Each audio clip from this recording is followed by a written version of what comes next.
عرض سلام خدمت مشتریان عزیز. من بصیر هستم، معروف به بابا بصیر. حدود 25 سال که اینجا هستش، خیابون بهار شیراز فعالیت میکنیم.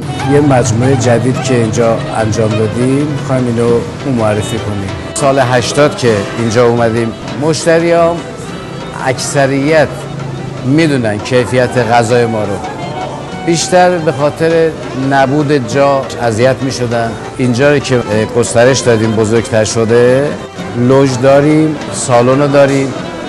مشتریای دیگه که قبلا داشتیم اگر بدونن حتما افتخار میدن. ما توی تهران حرف اول میزد، همیشه بارمون تازه بوده، کشتار روز بوده، کیفیتمون عالی بوده.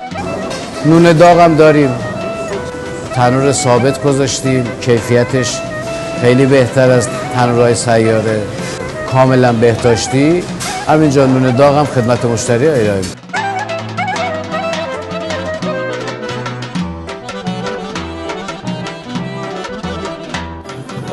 بیشترین فروشمون همون رو دل جگره، ولی خب در کنارش کاسه کباب داریم، پوهان داریم، چنجه، جوجه، بالوکت، جگرپیچ، پنیر کبابی، قارچ هست، کاسه کباب هست، کوبیده هست، بالوکت هست، جوجه هست، چنجه، قارچ، پنیر، جگرپیچ، همه اینا رو داریم.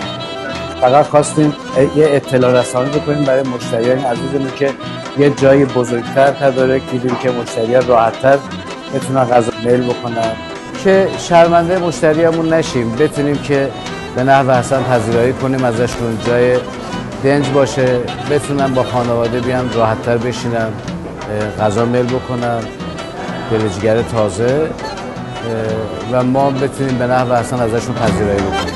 شعارمون غذای خوب، حال خوب. امیدوارم که انشالله غذای خوب بدیم دست مشتری، که انشالله حالشون همیشه خوبه و بهتر از اینا باشه.